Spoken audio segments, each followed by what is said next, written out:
Well, g'day, Max here again. Welcome back to the shop. So this will be part 2 in our short series of modifying our larger lathe steady rests. So in a nutshell, if you didn't see part 1, I suggest you may go back and watch that. But this is a steady rest that I found in a dumpster, scrap metal bin. And it's a little bit too big for my machines. Well, it's the right size for the heron, the 24 inch, but the base is a different configuration on the V-ways. So we're modifying it to suit our JFMT, the 21 inch swing lathe. And I already have an adapter plate to take steady rests from the 21 inch JFMT to the 24 inch heron. So this will be able to be used over both machines. So yeah, last week, we chopped it in half, carried out the machining that was required on the this half here. So this week we're going to concentrate on the base. So I'll bring you in and show you our basic plan of attack. So we need to do a minor rework underneath, so that will involve removing this flat out of this V, bringing that up to more of a point so it fits our V. And once that's completed, we'll probably have to take a very slight skim cut off the area under here where it mounts on the bed, just to keep the thing leveled. Before we do that, we've got about 6 millimeters to take off the top here, leaving enough protruding out though for its key so it can be keyed in to the other half. So what I want to do first, we'll clamp it down as it is. I'll just put we'll put a face mill in.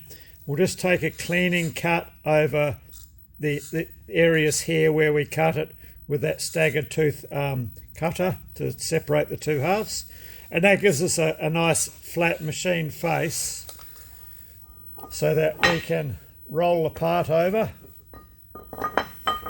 clamp it down, and carry out the works that we need to do here. So once all this half's completed, we're happy with it, we can roll it back over, mount it up on the JFMT. We can set this on top and just re-verify our measurements to make sure we have taken enough off. We should have, but just to verify it before we do the final machining on top. We'll be able to, we'll come up high, but we'll be able to calculate it back. Okay, we're all clamped down, as you can see, for our skim cut here. It's only going to be a light cut, as with the remaining procedures later on top. We're not going to be pushing it. With regards to the clamping, we are clamping over here. So same sort of thing as before. So these are only just gently nipped down as not to cause any issues like that. So, but we're only doing light works on here, so we'll have no problems. If we were getting involved with some heavy milling on here, what I'd probably do first is a light skim cut, flip the part over and machine in a couple of registered steps or a couple of flat areas underneath, so that could be solidly clamped down onto a parallel strip. But yeah, for this instance we don't need to go to those extremes. So what you got to bear in mind too is your main through bolt here that does clamp the steady rest onto the machine doesn't clamp onto a solid area, but like that's only ever just nipped down. You never horse those bolts down anyway, so just something to bear in mind. Right, we'll roll this through. We'll run our cutter on 400 RPM because we're dealing with cast iron, 0.5 millimeter approximate depth of cut, and 200 millimeters a minute on the feed.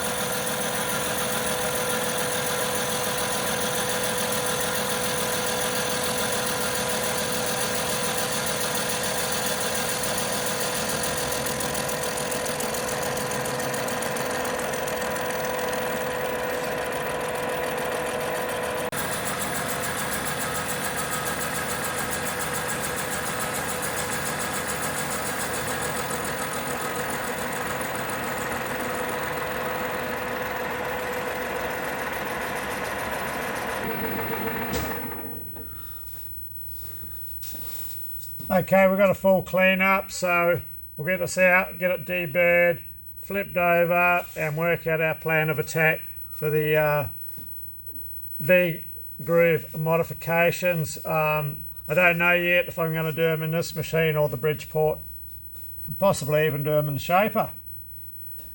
Yeah, so I thought we'd use the shaper and have a go at doing our V-groove alterations.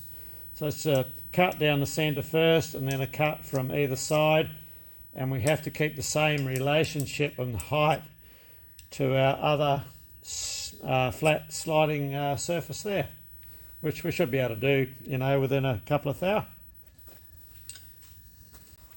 So looking at this, there is a little bit of wear on here, which is quite surprising. This steady rest has had a lot of work, and in these V-grooves too.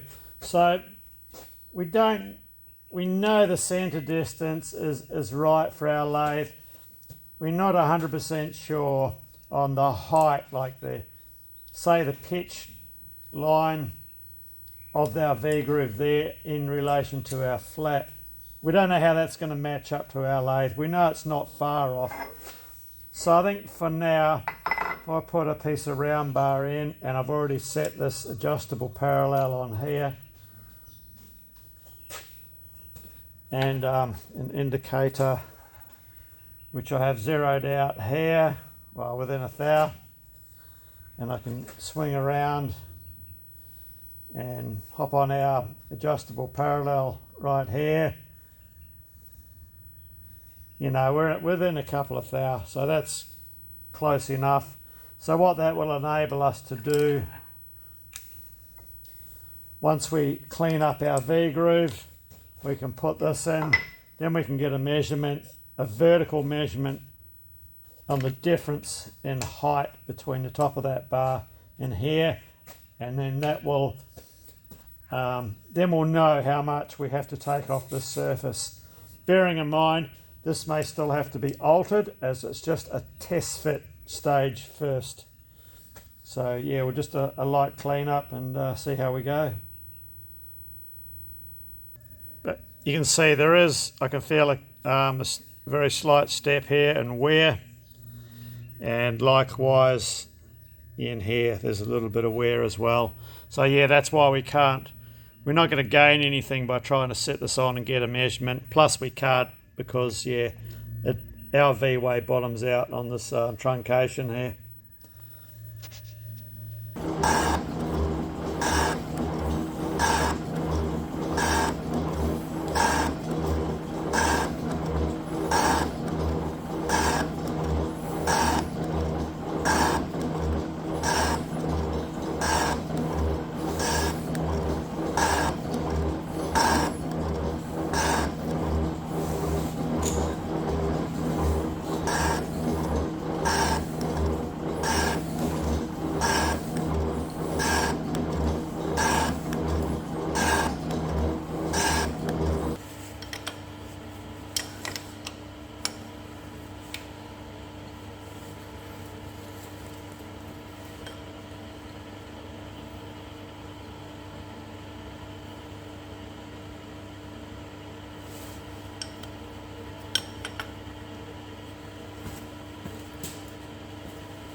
Okay.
I'd say we're about there for that side. Might just do a light finish cut.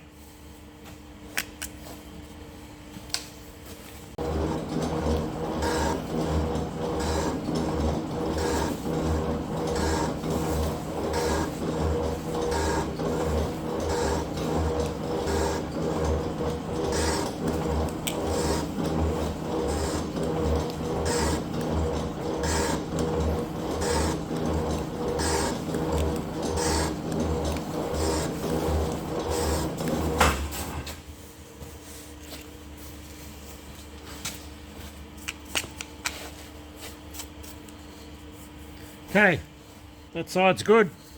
So I'll reset tool slide. Okay, that side came out really well. So we'll swivel the tool slide over and also the clapper box around the other way. The reason we have the angled clapper box is so on the return stroke, if the tool lifts, it doesn't dig in, it gives clearance as it sort of swings away from the face you've just cut.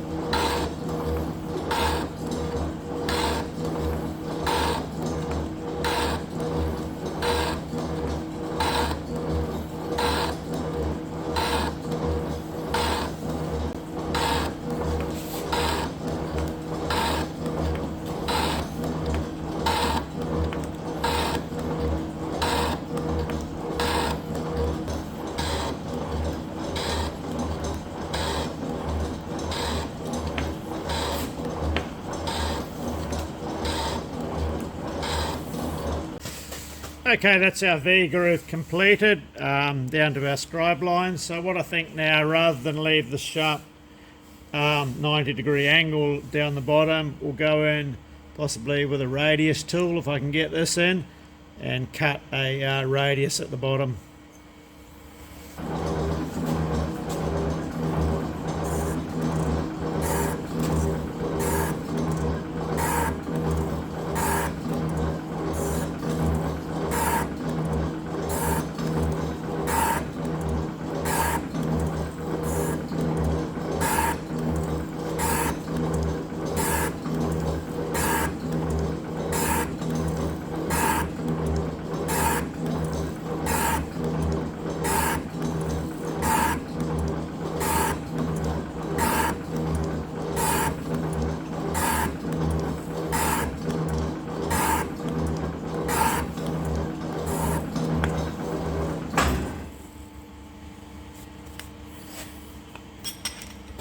Should do it. Yeah, just a bit of a curved relief radius there, because you should do, and it makes it look finished off correctly. So I just take a light clean-up cut across this surface here. I'm just going to use that same radius tool, it'll be fine for this, and then we can get a measurement.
Runs so quiet, the motor on this machine, you forget that it's on. Okay, so we should be able to get a measurement now if I sweep some of this crap out the way here. And just poke it up in there for now.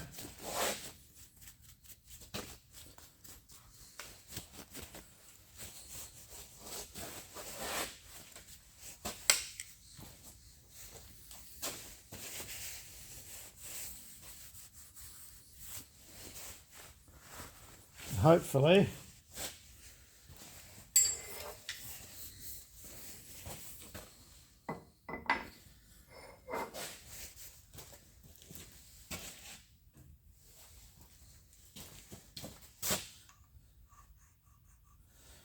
so we took 1/2 mil off here.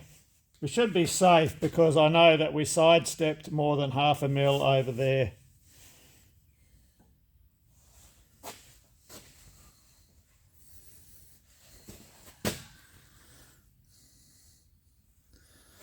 So we'll have to re-zero, and remember our heights have to match.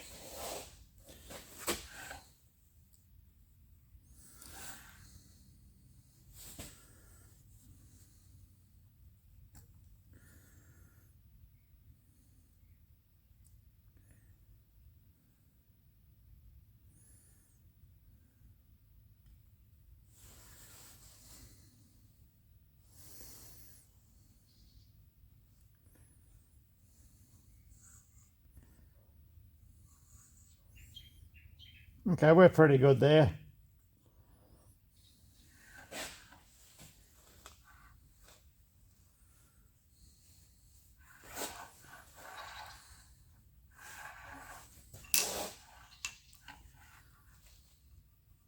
Well, we have to come down quite a way.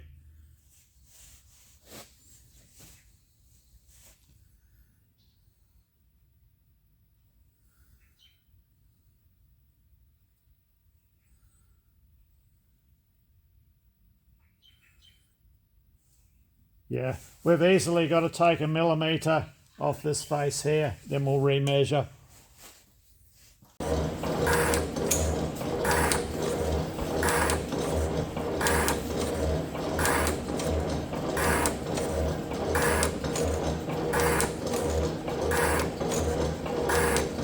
Okay, I ended up taking 1.5 millimetres, 60th thou off.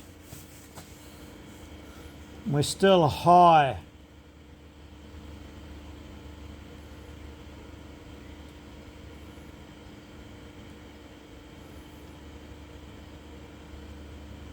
I can't quite get that under yet, but we're close. We're probably still a good 40th thou millimetre high, which is still a fair bit.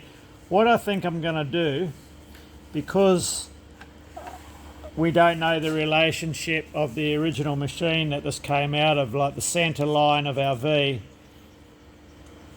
to the height of the flat. We don't know that relationship. So we're just working off what we had. So what we need to do now is take this out of the machine, set it on our JFMT and recalculate. But so we need it sitting square on the V, and hopefully we're still high here, which means that it'll only be sitting, yeah, it'll be sitting a bit weird on the V. So let's get it out, sit it on the V, get a couple of measurements, even if we've got to stick feeler gauges under to prop it up, and then get a definitive measurement. Because if I take too much off here, then we've got to recut the V.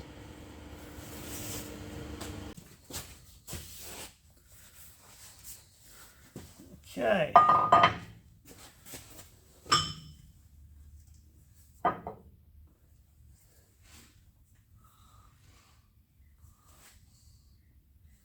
Okay, so we've got to take a fair bit off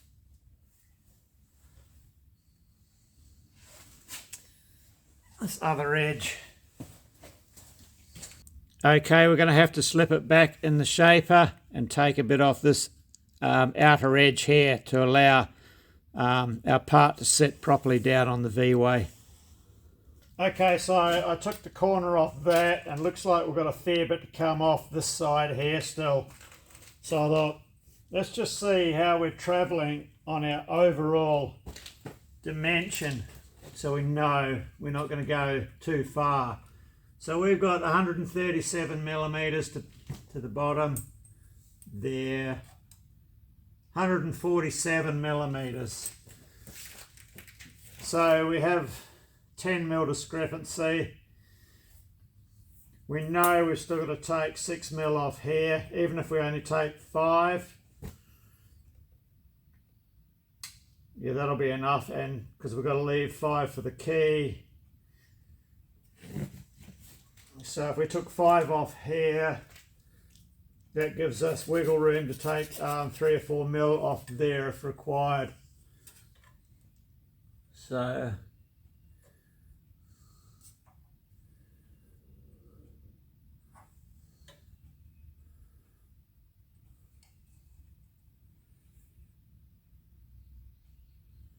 yeah, only just. So yeah, sort of 6 mil, 6, 7 mil. Okay, so we can only afford to take a couple of mil off here. Yeah, all right.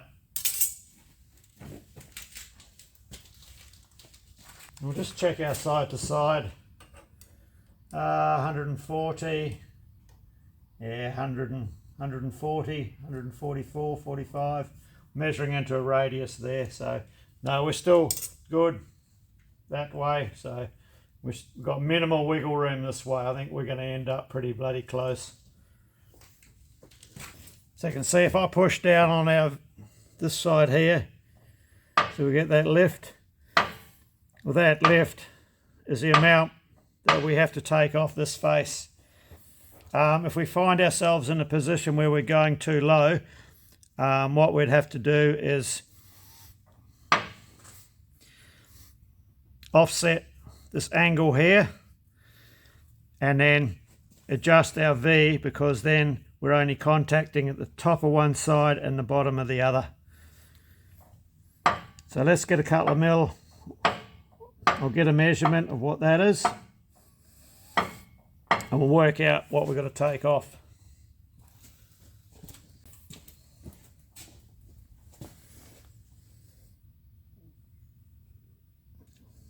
There's 2 millimeters.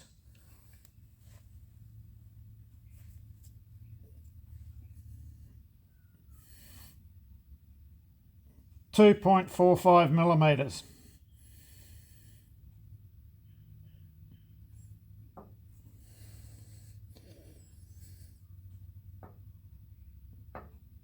One, two, 245, yep. So our last measurement, I think it was 2.45, and I only took 1 millimeter off the bottom. We'll just gradually creep up on this. Now if I push down on this side and level it up again now,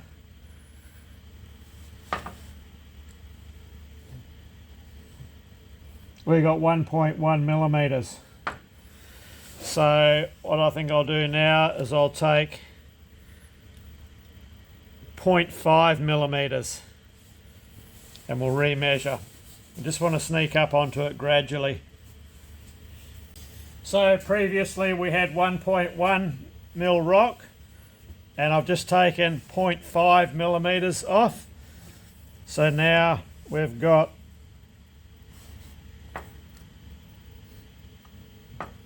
0.55. So I'm going to put it back in the shaper and I'll just take 0.35 or 0.4 off and see how we come out. It's coming down, it's all aligning, but it's coming in a weird ratio because we've got this arc effect. So I'll take another 0.35, 0.4 off and see how we come out. And the idea has just gone through my head, because we're going to end up with some tapped holes here. We could use this as part of our lathe slide away grinding jig. Never know. Okay, so we've just taken 0.35 off. Now our previous measurement was 0.5 to come off, 0.5 play. So we only took 0.35 off. So after taking 0.35 off, we have 0.35. So I think I can safely say if I take 0.25 off, we're going to be pretty close.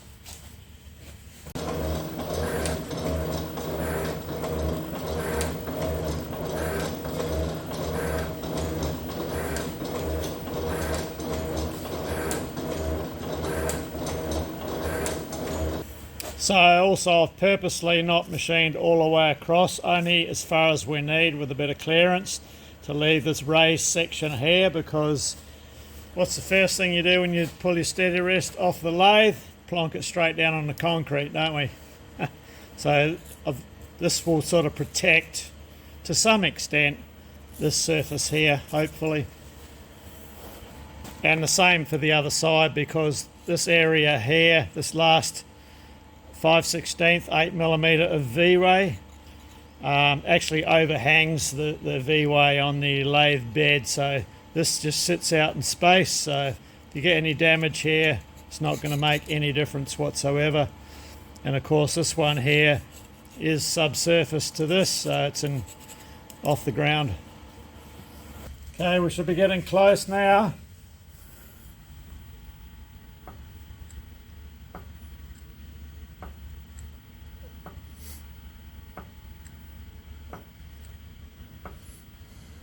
Okay, I'll take 0.1 off next. Yeah, so at the time when we started, we didn't know how the two versions of the geometry were going to stack up against each other. So that's why we took the initial measurements with this setup we've got here, just so we had something, you know, before we started hacking into it. Right, let's see where we're at now. I'll zoom you in a bit.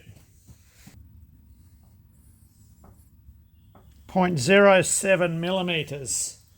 That is a hair under 3/1000 of an inch to go.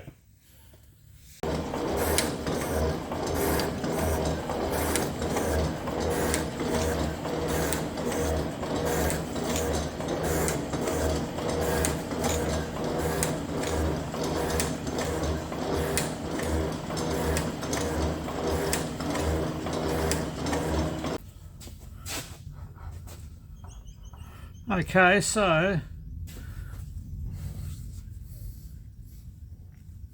it appears we're down rock solid, which can only mean one of two things. Either we've got our size correct, or we've gone a little bit past it and we're contacting on the edge of this and we're not quite contacting on the inner, and that'll give us the same result. So I really need to blue this up now. Okay, so we have a very light tinge of blue on there.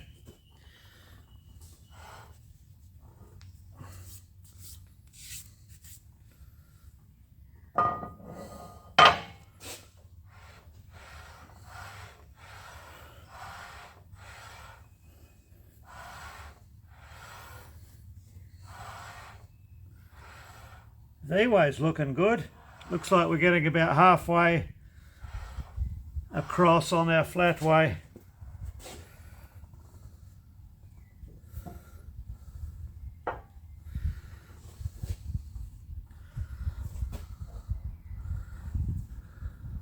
You know, that's actually looking quite tasty.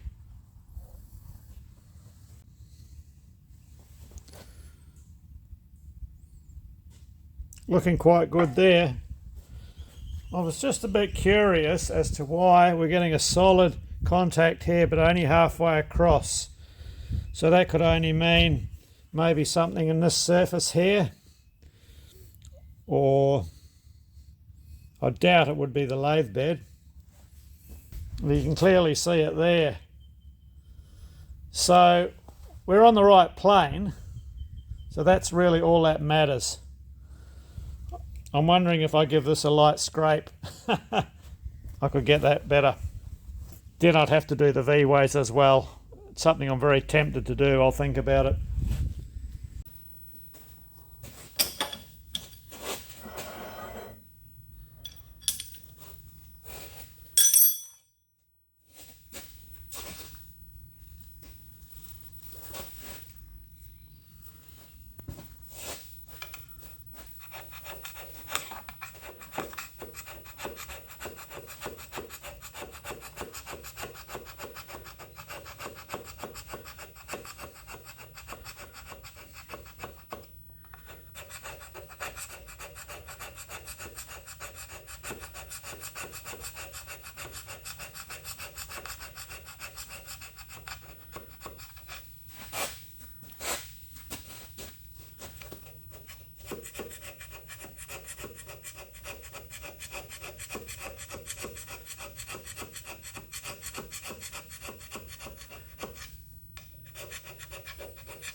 Bit more to go.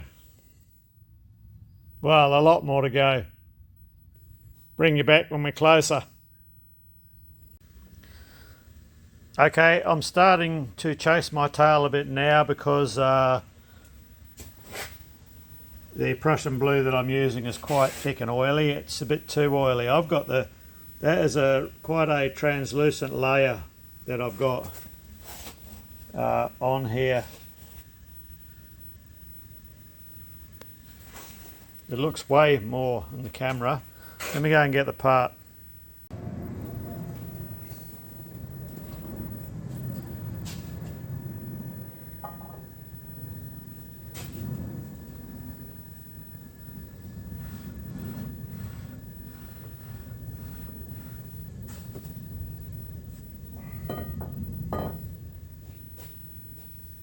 Okay, we'll come over to the shaper where there's a bit more light. I don't know, we might be able to get it here. I mean, for a steady rest, it's good enough. It's hard to...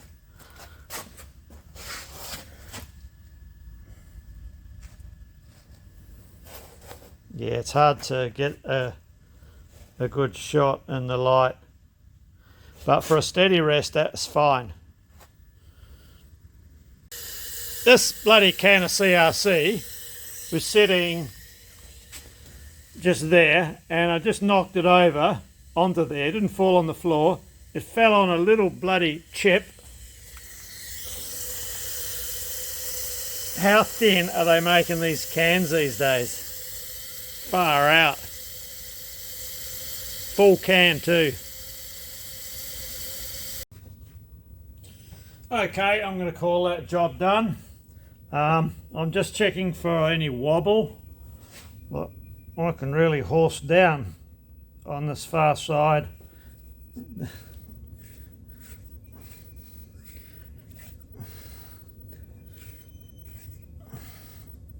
So we've got no wobble. So that's good. I mean, I could use a higher resolution indicator. This is a 0.01 millimeters.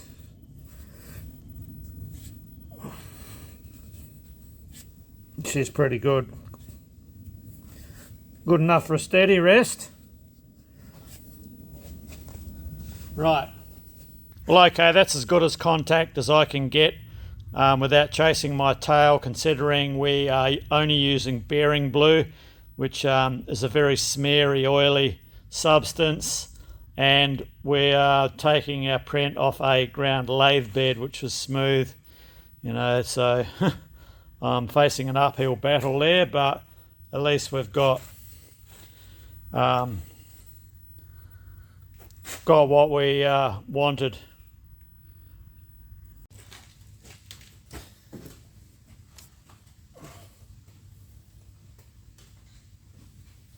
Slide's nice.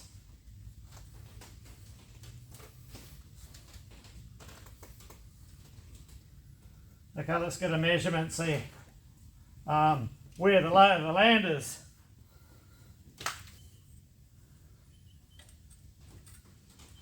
So we've got 134 measuring from the bottom up to there.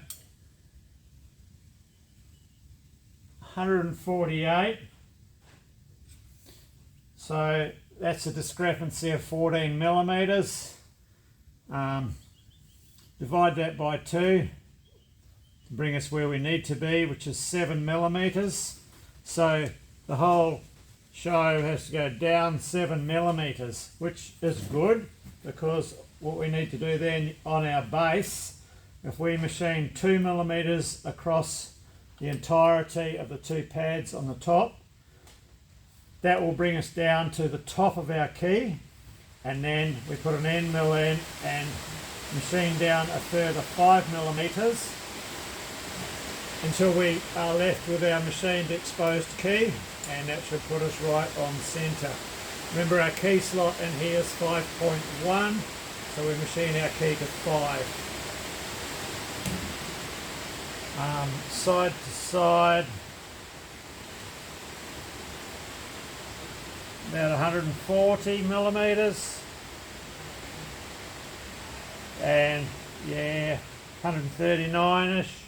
So we're still on a good position there. So yeah, okay, so we need to get this base back in the milling machine and take the 2mm off and then make our protruding keys. Right, we'll continue this over in our bridge port, so we're all securely clamped down. We've indicated in off our machine face here and here, so we'll get a, I'll probably just use a face mill. We'll get 2mm removed off the top, and that will end up being the top of the key we're going to machine in. Then we'll reset and change out to an end mill and machine either side and form our key. Of course, then we can drill and tap the 4 holes in each end.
So our feed rate then was approximately 225 millimeters a minute.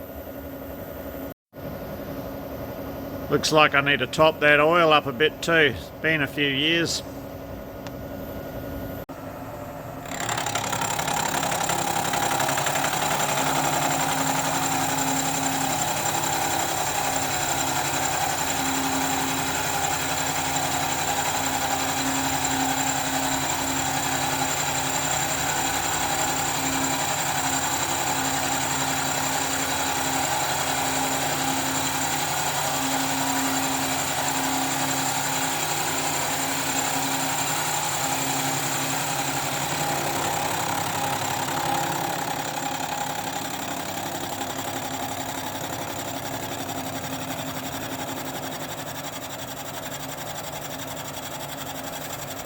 Okay, now after taking that cut, it's just dawned on me that we've had a rather major snafu with our setup. Let me zoom you in a bit closer.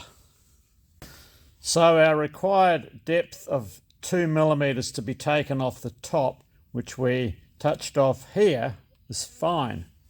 But that soon greatly reduced by the time we got to the other end of our part.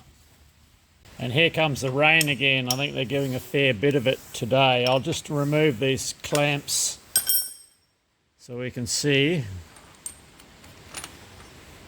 Yeah, so they're going to have to be redone, shifted anyway.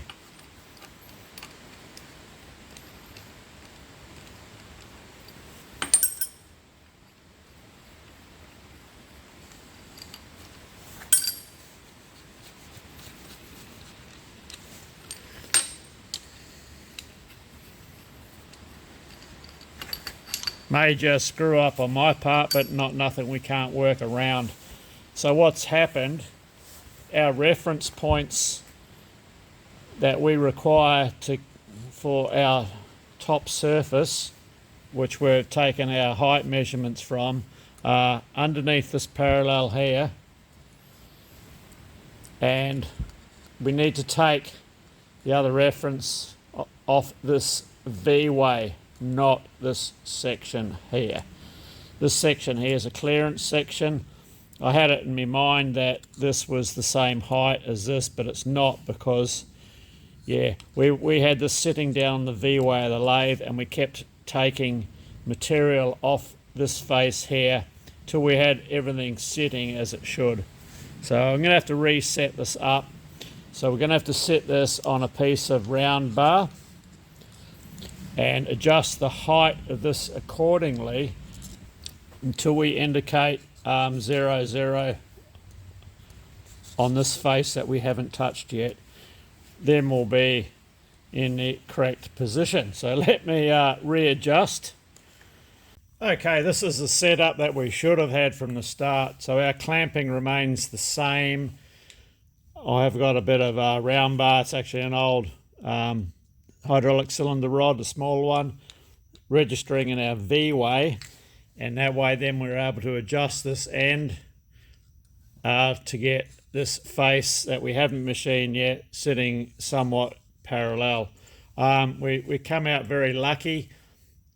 One parallel there, and I was expecting to have to put shims either under the parallel or under the round bar there, the chrome bar, to adjust our height so we get the same reading either end with the indicator. So we've come out pretty good. So if we sweep over the end here, we're sort of on a zero-ish position there. So we'll head to the other end. So we are 1/1000 of an inch high up this end here. I'm not going to bother chasing that because that 1/1000 of an inch isn't going to affect anything, whatsoever. So we're good to go. So off camera, I'll just re-indicate this face in, this machine face, as we need this parallel with the key we're going to machine in. So yeah, I'll just knock that around, just tap it around off camera, and then we take another cut. Okay, so now we'll know that our steady rest will sit central. Now this wouldn't have affected the height significantly at all. However, it would have affected us by a couple of millimeters, would have lent the steady rest over, so we wouldn't have been centered that way anymore. We would have been 2 or 3 millimeters out by the time we got up, to center height. So, all right, yeah, let's get this indicated in and recut. We only have to touch off on this end and then we're going to be good. Okay, final check.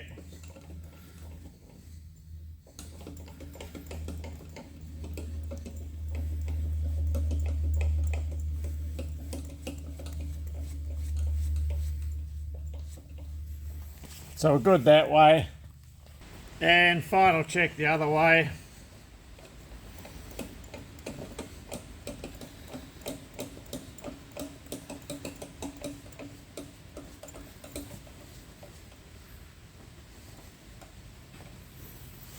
We're 1/1000 of an inch high, and I'm not even bother going to chase that. If it was something more critical, then we'd have to shim up this end here. Either, you're not going to find it, or you might find a 1 thou shim, I doubt it. You'd probably have to put a 5 thou shim under this end and a 4 thou shim under this end to compensate. But nah, this is plenty close enough. I think I've got some 1.5 thou shim stock. I am tempted to put a piece under there, but yeah, no, not going to. Let's just get the top milled. And here's that rain again. So now we're dealing with all uneven surfaces. I'm going to reduce our first cut to a 1 millimeter cut off this end here. That way then our cleanup cut, we're dealing with more leveled surfaces rather than a heavy cut here, light cut there, and somewhere in between at the other end.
Okay, now we'll come up the remainder 1mm. Yeah, which brings us to 2mm finished cut height on the Z.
Okay, I'm just going to send it back with the cutter in the middle.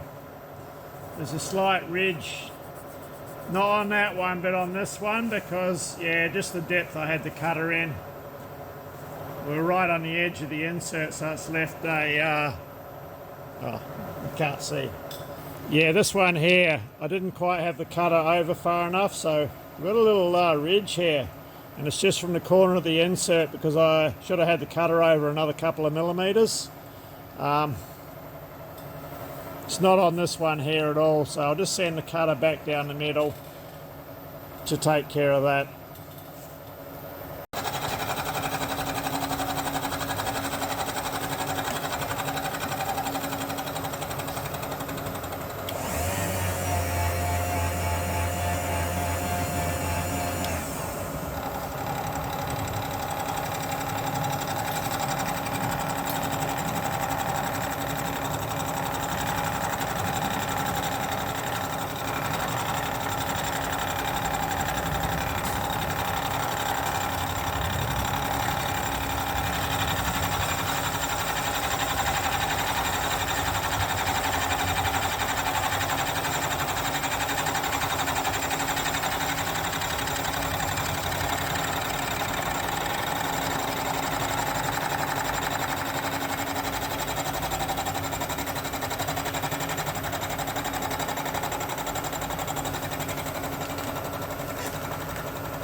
Alright, we'll have a look at that.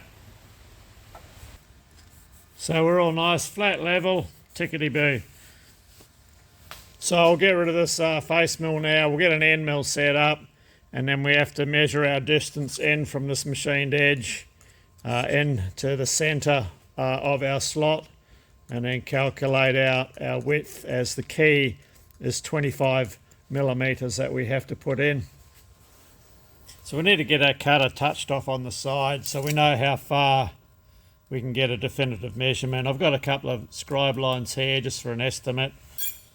We'll just use a rolly paper. This is just an ordinary one. I do believe you can get some quite long ones that have a piece of wire in them as well, but I'm not sure what they'd be used for. So.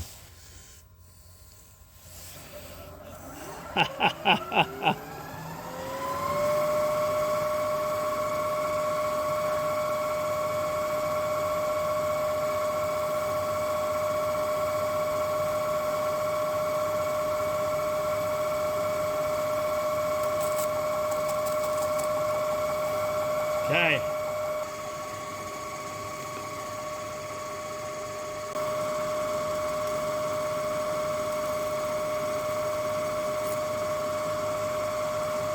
So I am so tempted to take the whole 5 millimetres off in one bite, but we've already had one near miss when we did the top, so we'll take 4 millimetres off and we'll leave 1 millimetre for a clean up cut. So we're going to run this cutter. It's about a 5/8 cutter that's been regrind. So just going to run it on 400 RPM. That sort of looks about like it'll be all right. Feed yet to be determined. We'll just play with it and see where it's happy.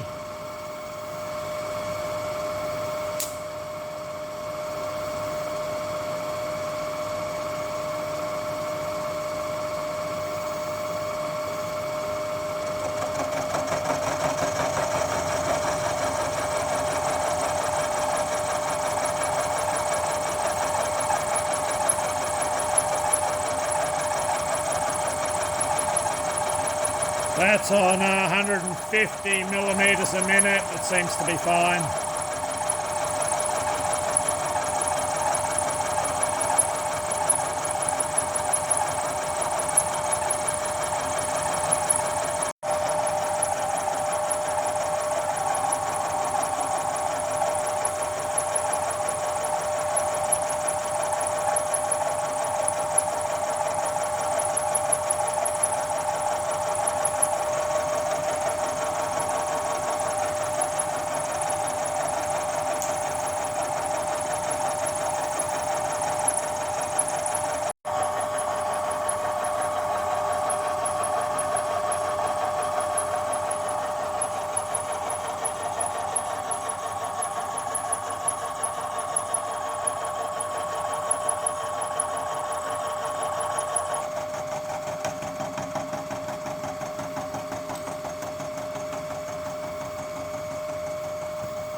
Okay, we've come across 25 millimetres from this face here to the inside edge of the cutter.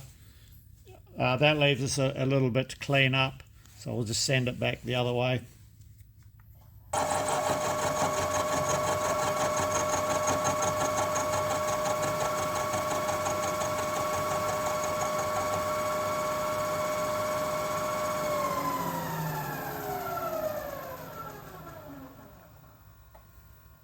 Okay, that all went well. So what we'll do, we'll skip over to the other side, still on our 4 millimetres height, and we'll take this side down to the same as this.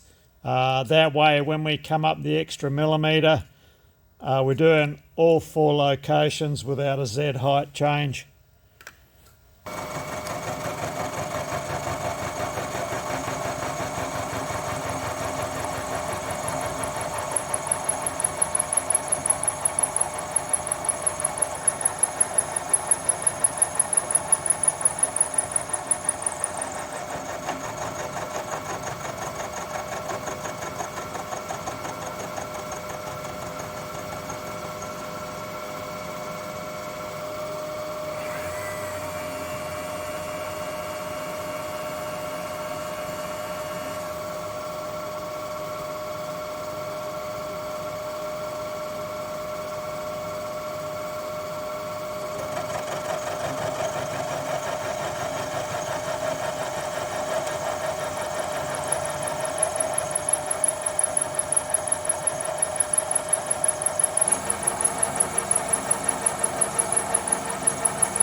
Okay, off camera, I'll bring our table up to our required depth of 5mm, and I'll machine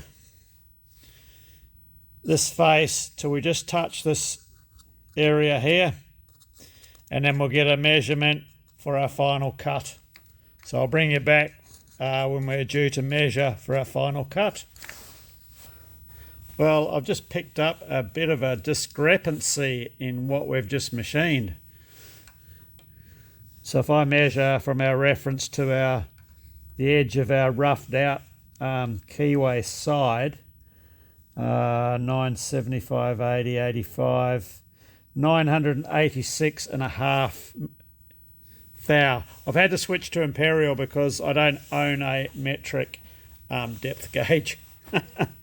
What did we say? 986 and a half, 87, 88, 89, 990 and a half. So we've got a 0.004 of an inch discrepancy in our distances.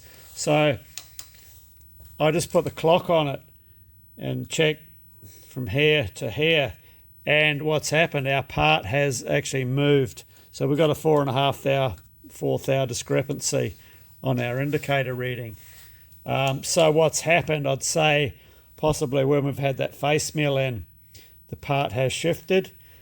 Now that's possibly happened, just two things.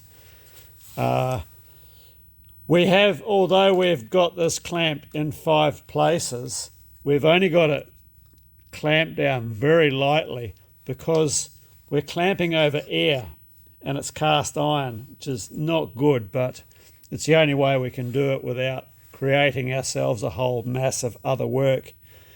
Now, thinking about what's just happened, combined with this chrome bar, which is very slippery, we have here too. Possibly we could have prevented it. If we knew it was going to happen, we could have put some paper under and above the chrome bar, and then we would have had to put it the same amount on the opposite end here to keep our part level. So yeah, I'll have to I'll just give it a tack with a hammer and that'll bring it back.